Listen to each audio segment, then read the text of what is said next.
Prêt pour l'impact, c'est la question que je pose chaque jour à une personnalité qui compte dans notre économie. Je reçois aujourd'hui Nicolas Petit, bonjour. Bonjour Thomas. Bienvenue, vous êtes le président du groupe FAS, entreprise qui a été fondée en 79 par la famille Torres, qui compte plus de 800 collaborateurs, un chiffre d'affaires annoncé de 380 millions d'euros, plus de 2000 chantiers par an, voilà les derniers chiffres qu'on a trouvés. Et je veux bien que vous nous présentiez un peu les différents métiers et pôles d'activité de FAS aujourd'hui. Alors, très volontiers. FAS est le leader en France des travaux sur les bâtiments professionnels, c'est-à-dire l'industrie, la logistique, le commerce et les bâtiments d'activité. Et FAS a toute une dynamique pour devenir leader de la transition environnementale de ce parc immobilier. Ça veut dire concrètement qu'on a une activité sur l'isolation de l'enveloppe des bâtiments à travers les métiers de l'étanchéité, de la couverture et du bardage, des activités dans le monde de l'énergie pour ces bâtiments et notamment la solarisation, le photovoltaïque de ces bâtiments et également les systèmes énergétiques. Et enfin, on intervient sur l'entretien-maintenance des bâtiments professionnels en France. Tout ça est forcément lié dans un projet ou pas forcément ? Alors, pas forcément. Par contre, il y a une dynamique du secteur, c'est que, comme dans beaucoup de secteurs de l'immobilier, on passe de la construction neuve à la rénovation et on a une très forte dynamique sur la rénovation et la rénovation énergétique des bâtiments. Et rénover énergétiquement un bâtiment, c'est faire en sorte qu'il consomme moins, donc c'est l'isolation de son enveloppe, mais c'est aussi se préoccuper de la production énergétique avec le photovoltaïque, ou encore de l'efficacité de ces systèmes énergétiques. Donc, de plus en plus, et c'est bien notre ambition, on veut être en capacité d'apporter à nos clients des solutions qui soient complètes sur le bâtiment. Ouais, on va beaucoup parler de photovoltaïque dans notre entretien, mais je vous pose cette question parce qu'en vous entendant, je pensais à ma prime rénov et au débat qu'il y a toujours sur les monogestes ou le projet global. Est-ce que c'est un peu, même si j'ai bien compris que vous êtes dans le secteur des bâtiments industriels, des bâtiments publics, etc., mais est-ce que c'est quand même une partie de la réflexion, ça ? C'est-à-dire, chez vos clients notamment, est-ce que j'ai les moyens de tout faire tout de suite ? Est-ce que vous voyez ce que je veux dire ? Alors, tout à fait. Nous, on est totalement indépendants de toute subvention publique, puisqu'elles sont concentrées principalement sur le monde du logement, et on a la chance d'être sur des secteurs d'activité qui vont extrêmement bien et avec une croissance continue. Il est vrai que de plus en plus, on voit que la rénovation de ces bâtiments appréhende l'ensemble des problématiques qui les concernent. Et ça n'a pas de sens, en effet, de se préoccuper de travailler sur l'enveloppe sans se préoccuper des systèmes énergétiques. Et c'est bien pour ça que nous, on essaye de développer des solutions globales pour nos clients. Est-ce qu'il y a des défis techniques, technologiques que vous devez relever en permanence, ou est-ce que finalement vous mettez en place des solutions qui sont testées depuis longtemps vous voyez ce que je veux dire ? Ou est-ce que chaque nouveau projet est un défi technologique ? Alors, en rénovation, il y a une nécessité de prendre en compte le bâtiment tel qu'il est et d'essayer d'adapter les solutions. Il y a un enjeu important qui se pose à notre secteur sur les bâtiments professionnels, c'est de faire en sorte qu'on aille de plus en plus vers des matériaux qui aient une empreinte environnementale réduite. Et donc, il y a un travail à faire parce que c'est encore des bâtiments sur lesquels on intervient avec de l'acier, des isolants à base de laine de roche, etc. Et donc, il y a des réflexions importantes de R&D pour développer des solutions plus environnementales. Et puis, dans le cas du photovoltaïque en particulier, puisque nous, notre enjeu, c'est de solariser les toitures de ces bâtiments. Et vous savez que si on solarise en France l'ensemble des toitures des bâtiments professionnels qui peuvent l'être, ça représente 8 centrales nucléaires de production d'électricité. Donc, on a vraiment cet enjeu. Par contre, il y a une question de poids. Quand on vient installer une centrale photovoltaïque sur un bâtiment, la question du poids se pose. Et c'est pour ça que nous, on développe des technologies pour être en capacité de le faire sur la très grande majorité des toitures en France. Depuis quand le photovoltaïque, c'est vraiment devenu un pilier de l'activité du groupe FAS ? Alors, le groupe FAS a commencé dans le photovoltaïque en 2010, avec une accélération importante depuis l'année 2022, avec le développement de capacités d'installation sur l'ensemble du territoire français. Avec une entreprise qui s'appelle EPC Solaire, c'est ça que vous avez intégré à l'origine, une entreprise EPC Solaire qui fabrique des solutions pour installer des centrales photovoltaïques. Et de là, on a développé une activité FAS Énergie Solaire. Et puis, on se développe de façon importante dans ces métiers-là, puisque cet été, on a fait l'acquisition d'une entreprise bretonne qui s'appelle LBGE Énergie, qui fait de l'installation de centrales photovoltaïques et qui a également une activité à travers LBGE dans l'électricité des bâtiments. Et on veut bien élargir notre champ d'intervention transformation sur tous ces métiers énergétiques. Ça prend quelle place dans votre chiffre d'affaires, tous les projets liés au solaire aujourd'hui, au photovoltaïque? À l'heure à laquelle on parle, ça représente à peu près 10% du chiffre d'affaires du groupe. Mais par contre, ça représente d'ores et déjà un tiers du résultat du groupe. Et on a une dynamique de croissance extrêmement importante. Parce qu'on sent bien qu'il y a une pertinence évidente, si vous voulez, et dans les débats actuels qu'on a sur la politique énergétique française, etc., nous, 90% des projets qu'on réalise ont une dynamique d'autoconsommation. Ça, on va y venir. Voilà. On va y venir à l'autoconsommation parce que c'est un élément important. Mais je voudrais qu'on se... alors, vous les avez cités, mais les grands secteurs, qui sont vos clients et qu'est-ce qu'ils cherchent prioritairement? Alors, nous, on intervient pour les gens qui sont dans la chaîne de valeur des bâtiments professionnels, donc à nouveau industrie, logistique, commerce et bâtiments d'activité. Et donc, nos clients, ça va être soit la chaîne qui participe à la construction de ces bâtiments, soit de plus en plus les utilisateurs de ces bâtiments. Parce que la rénovation et la rénovation énergétique d'un bâtiment, en priorité, elle doit répondre à un usage. Et c'est parce que l'utilisateur a une évolution de son process, a besoin de s'agrandir, qui va du coup se préoccuper de la rénovation énergétique et donc d'améliorer sa consommation énergétique. Alors justement, vous dites, je vais vous citer, le photovoltaïque va muter de la revente à l'autoconsommation, transformation profonde qui demande de repenser les modèles économiques. Qu'est-ce qui change là, profondément ? Ce qui change profondément, c'est qu'on était sur un modèle, et on le voit, il y a encore eu des prises de position d'RTE récemment pour s'interroger sur le fait que ces électrons qui étaient balancés massivement dans le réseau de façon intermittente pouvaient interroger sur le schéma dans lequel on s'inscrivait. Nous, on croit profondément chez FAS que la meilleure électricité, c'est celle qui est produite localement pour les besoins locaux. C'est l'autoconsommation. Et c'est pour ça qu'on développe l'installation des centrales, parce que chez nos clients, vous avez des process industriels, vous avez de la réfrigération parce que c'est du commerce, vous avez des équipements à l'intérieur, et ce sont des bâtiments qui consomment. Et personne ne peut sérieusement s'opposer au fait que le meilleur modèle, c'est de produire localement l'énergie qui est utilisée localement. Mais alors, qu'est-ce que ça suppose ? Ça suppose, il ne s'agit pas seulement d'installer des panneaux photovoltaïques, c'est ce que je suis en train de comprendre, quoi. On crée sa propre centrale, en quelque sorte. Alors, ça exactement. On installe une centrale photovoltaïque. Alors, en effet, il ne s'agit pas uniquement, parce que techniquement, c'est quand même, il y a quand même quelques enjeux. J'évoquais tout à l'heure qu'il faut se préoccuper de savoir si le bâtiment est en capacité.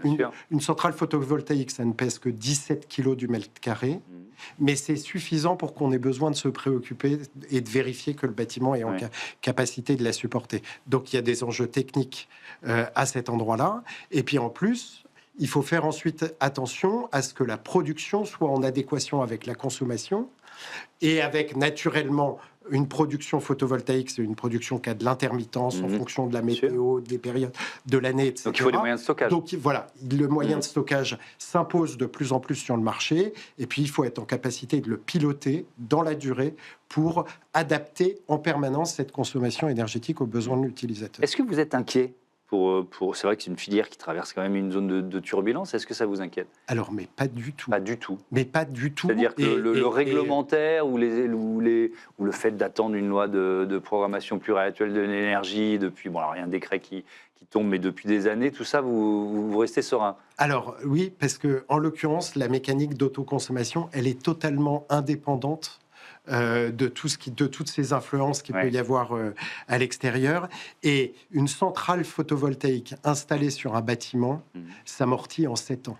Sachant que la centrale photovoltaïque, elle dure 25 ans, à peu près la même durée que la toiture du bâtiment. Vous voyez, c'est pour ça qu'il faut faire les deux gestes ensemble.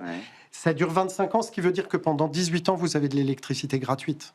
Donc, si vous voulez, indépendamment de toutes les politiques énergétiques, le premier levier, le levier financier pour l'utilisateur est évident. Alors, avec quand même une question de souveraineté et de dépendance aux importations, parce qu'aujourd'hui, alors que la France était leader et pionnière dans la production de panneaux photovoltaïques, aujourd'hui, ils sont chinois, ou à 90, 95, 98% chinois. Je pense que c'est supérieur à 90% sur le territoire français.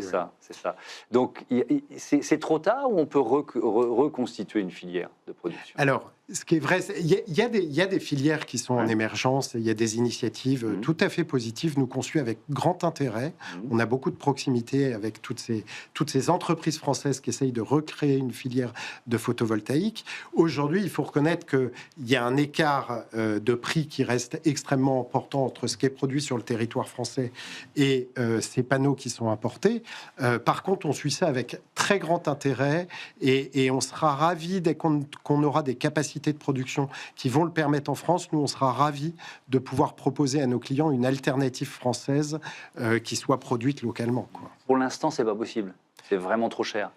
Pour l'instant, on peut encore dans des projets qui sont particulièrement complexes et où il y a une volonté globale de l'utilisateur d'investir pour soutenir une filière française. On a la capacité à proposer des panneaux français. Par contre, il faut les anticiper parce que c'est vrai que les quantités de production sur le territoire français nécessitent d'avoir un petit peu d'anticipation, etc. Mais avec de la préparation sur des projets particuliers, on peut l'envisager. C'est une réponse française ou européenne qu'on attend là-dessus? Alors, les deux? Forcément les deux. Et la question des barrières commerciales aux portes de l'Europe sera probablement un élément de réponse important à cette question-là. Alors, il y a un principe dans cette émission, c'est que l'invité du Grand Entretien pose une question à un invité de la semaine suivante. À votre place, il y avait Alexandre Rambaud, qui est maître de conférence, co-directeur de la chaire comptabilité écologique chez AgroParisTech. Et forcément, il est allé sur ce terrain, on l'écoute. Bonjour Nicolas.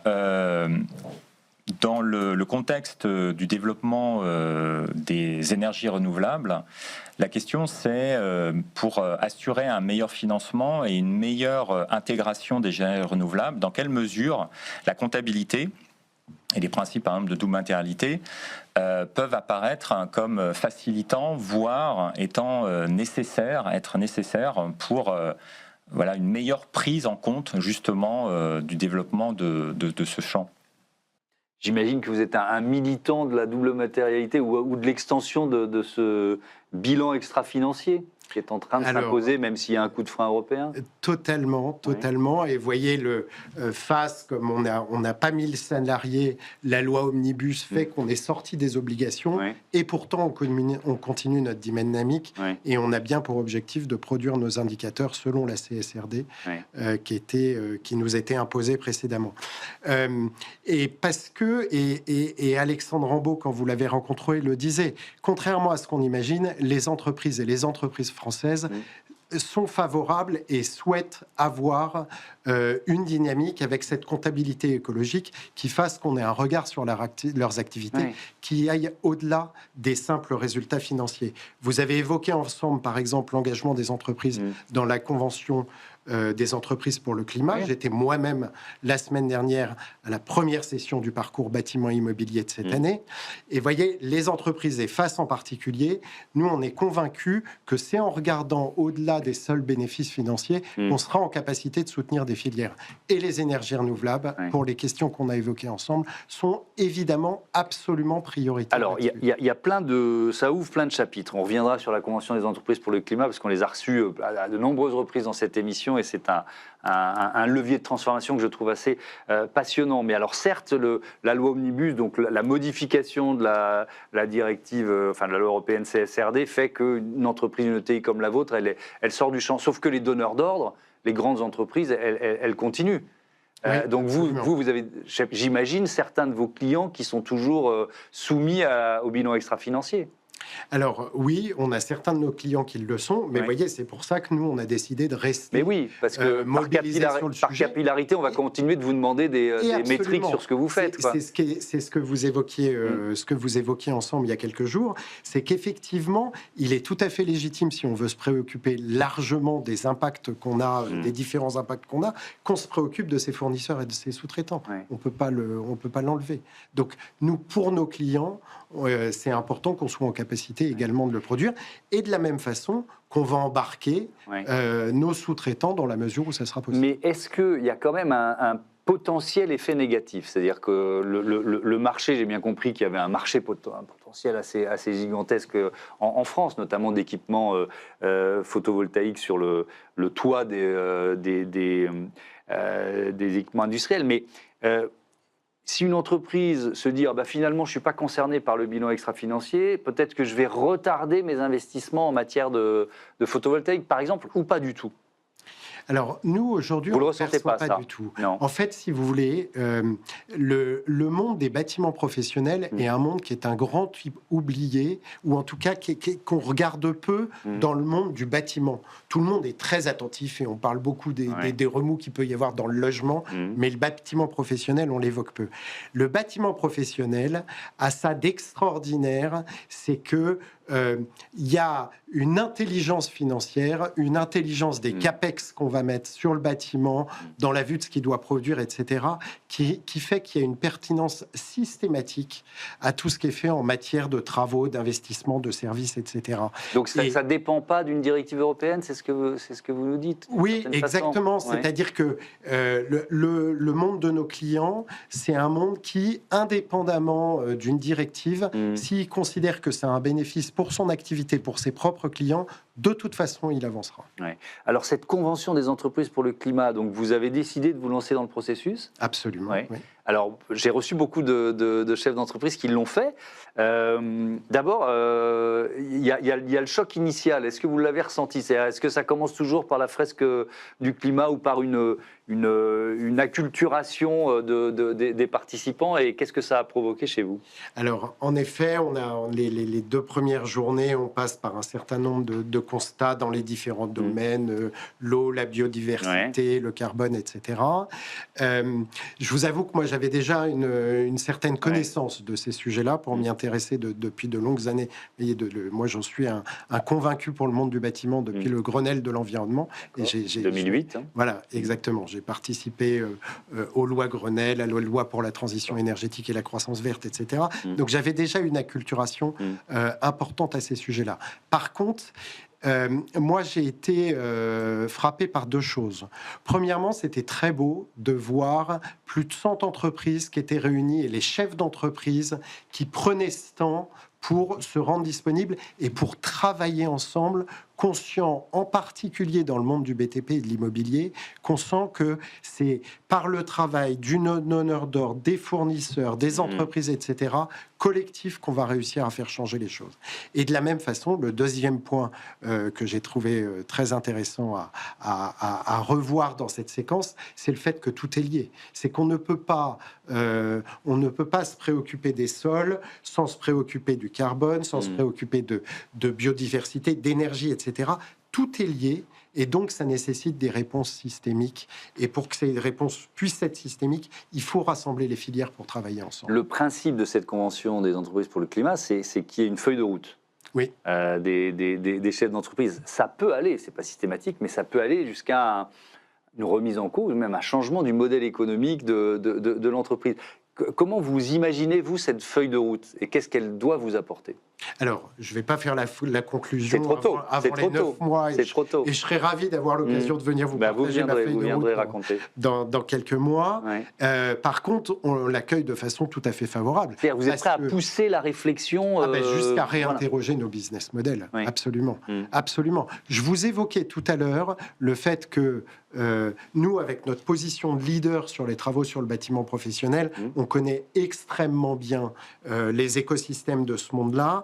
Et en particulier, moi, je regrette beaucoup que ces bâtiments professionnels, vous voyez, qui sont ces bâtiments en acier qu'on a sur le territoire français, aujourd'hui, on manque d'innovation et de R&D pour transformer les matériaux, pour transformer les modes constructifs, etc. Et donc, moi, je souhaite, à travers cet engagement, que ça soit une façon pour notre entreprise de réinterroger sa façon d'opérer. Ça veut dire que vous consacrez une part de votre budget en recherche et développement à trouver ces matériaux alternatifs. C'est une démarche collective. Vous parliez d'écosystème, de chaîne de valeur. Il faut que tout le monde le fasse en même temps, mette de l'investissement en même temps pour y arriver.